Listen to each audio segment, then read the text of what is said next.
নমস্কার বন্ধুরা, ইউটিউবের থাম্বনেল দেখেই তোমরা বুঝে নিয়েছো যে কী বিষয়ের আজকের এই ভিডিও। তো সত্যিই এ কথা ভাবতে অবাক লাগে যে একটা ওবিসি কেস, যে সমস্যা কিন্তু আজকে মাসের পর মাস, দিনের পর দিন এবং বছর পেরিয়ে গেলেও কিন্তু কোনো সলিউশন নেই, এবং তার জন্যে ওয়েস্ট বেঙ্গলের ম্যাক্সিমাম পরীক্ষায় কিন্তু আটকে আছে। তো বন্ধুরা, welcome to Gurukul study centre. আশা করি সবাই তোমরা ভালো আছো। তো যাক, ভালো থাকার কথাই নেই, তা সত্ত্বেও শারীরিক দিক থেকে তোমাদের ভালো থাকতেই হবে, কিছু করার নেই। তো যাক, যে বিষয়টা আমি বলতে এসেছিলাম যে ডাব্লিউবিপি কেপির যে এক্সাম বছর ভর ধরে এই সংক্রান্ত বিষয়টা চলছে, তাহলে এর সলিউশন কী? ওবিসি কেসের জন্য যদি আটকেই যাবে তাহলে তার সলিউশন তো কিছু একটা থাকবেই। তো যাই হোক, আমি যেটা বলতে এসেছি বন্ধুরা, তো যেভাবে প্রস্তুতি পর্ব চলছে হয়তো সমস্যার সমাধান হবে, কিন্তু সমস্যার সমাধান হলেও যেসব আমার সিনিয়র স্টুডেন্ট, যারা অ্যাডভান্স স্টুডেন্ট, মানসিক দিক থেকে যেভাবে তোমরা বিপর্যস্ত হয়ে পড়েছো, তাই এ থেকে বেরোনোটা সত্যিই খুব দরকার। তাই আমি বলবো যে তোমরা অনেকেই হয়তো ভাবছিলে যে ডব্লিউবিপি কেপির মধ্যে কোন পরীক্ষাটা আগে হওয়ার সম্ভাবনা বেশি। তো যেভাবে ওবিসি কেসের প্রবলেমটা আস্তে আস্তে দানা বাঁধছে, যেভাবে পরপর হেয়ারিং ডেট পিছোচ্ছে, এতে করে মনে হয় যে যেহেতু ডব্লিউবিপির এক্সাম একটা এক্সামের কন্ডাক্টের কথা বলা আছে, প্রথমে প্রিলি এক্সাম হবে, তারপরে ফিজিক্যাল টেস্ট, তারপরে ইন্টারভিউ, তারপরে হয়তো ফাইনাল সিলেকশান। তাই এইটা যেহেতু একটু সময়টা তুলনামূলক কম লাগবে, তাই কিন্তু ডব্লিউবিপির এক্সামটাই হয়তো প্রথম হবে।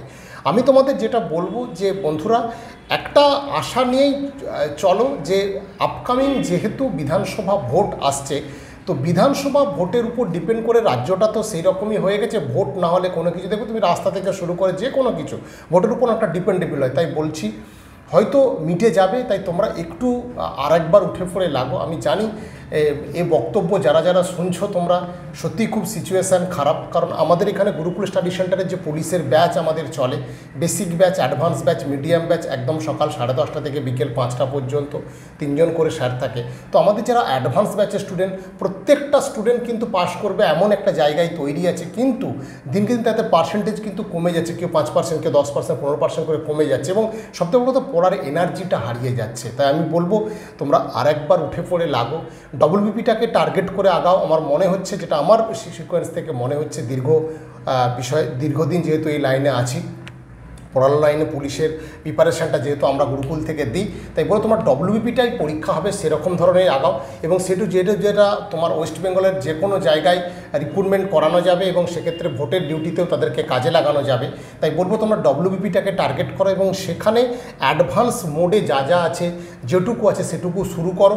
আমরা আমাদের গুরুকুল স্টাডি সেন্টার, যেখানে আমরা অ্যাডভান্স মোডটাকে স্টার্ট রেখেছি, অর্থাৎ দিনে ধরো 7-8টা করে টপিক নিয়ে জিকে ক্লাস হয়, 3-4টে করে টপিক নিয়ে ম্যাথের ক্লাস হয়, এবং রিজনিংও সেইভাবে হয়, আর তার লাস্টে থাকে কারেন্ট অ্যাফেয়ার্স, আর সবশেষে ইংরেজিটাকে আমরা যেভাবে করি, ধরো 10টা ভয়েস চেঞ্জ, 10টা ন্যারেশন চেঞ্জ, 10টা মিসপেল, 10টা, একটা দিন পুরো ফুল সলিউশন, এইভাবে 60 থেকে 50টা কোশ্চেন করে একটা করে ক্লাস করানো হয়। তাই এইভাবে 10:30 থেকে 5টা পর্যন্ত তোমাদেরকে সেইভাবে আমরা তৈরি করছি।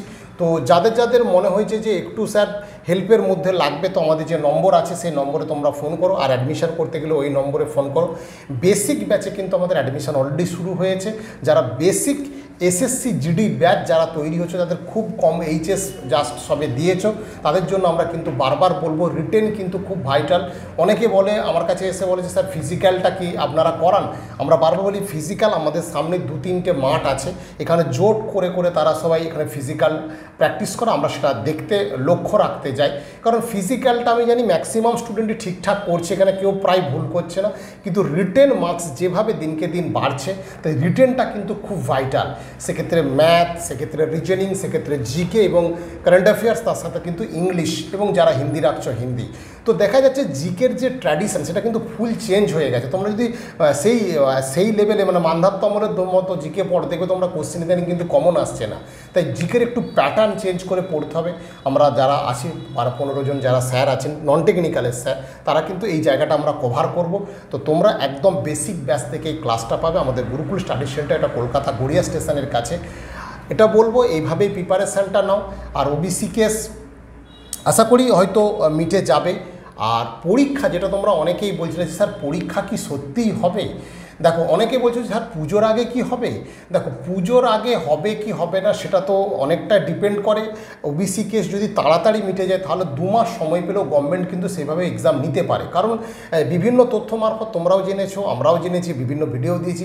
পিআরবি কিন্তু এক্সাম নেওয়ার জন্য রেডি আছে, শুধু ওখান থেকে সংকেত পেলেই কিন্তু তারা সেভাবে প্রস্তুতিটা তুঙ্গে আছে, কিন্তু যে কোনো মুহূর্তে তারা কিন্তু এক্সাম নেয়। তাই আমি বলবো যে এই কেস যেমন একদিকে চলছে, তোমরা যারা বিশেষ করে যারা অ্যাডভান্স স্টুডেন্ট আছে আমি তাদের কথা বারবার বলবো, কারণ আমার সামনে দেখেছি যারা 1.25, 0.25, 0.50-তে যারা কেটে গেছো তাদের মানসিক অবস্থা একদম বিধ্বস্ত, তারা যে তার বন্ধুরাই কিন্তু একসাথে সব দৌড় করতো, একসাথে গ্রুপ ডিসকাশন করতো, একসাথে প্রিপারেশান নিত, তো তারাই কিন্তু তাদের মধ্যেই 2-3 জন পেয়ে গেছে, সে কিন্তু 0.5-এর জন্য পায়নি।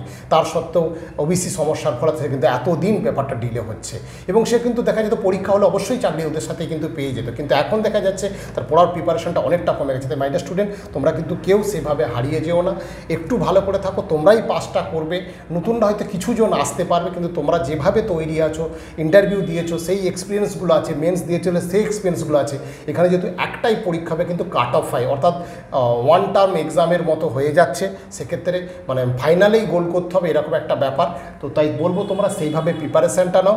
আর আমি যাদের বলবো যে হয়তো পুজোর আগে সম্ভাবনা হলেও হতে পারে, তোমরা কিন্তু সেইভাবেই প্রস্তুতি রাখো। যদি এই লাস্ট হিয়ারিংয়ে বলে দেয় যে না ঠিকঠাক আছে, যেটা আগের সমস্যা অনুযায়ী যেটা তোমাদের আমি ভিডিও দিয়েছিলাম যে পরীক্ষা হবে, তাই সেরকমভাবেই তৈরিটা হোক।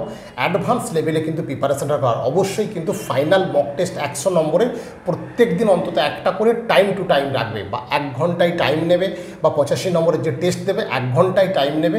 1 ঘন্টার মধ্যে পারফরমেন্সটা আগের মতো আছে নাকি সেটা অবশ্যই যাচাই করো। তো যদি সেরকম যাচাই করতে চাও, আমাদের গুরুকুল স্টাডি সেন্টার যে ফোন নম্বর আমি দিই সেই নম্বরে ফোন করে নাও, কল করে নাও। শনিবার, রবিবার, বুধবার 3 দিন আমাদের ক্লাস হয়, একদম সকাল 10:30 থেকে বিকেল 5টা পর্যন্ত।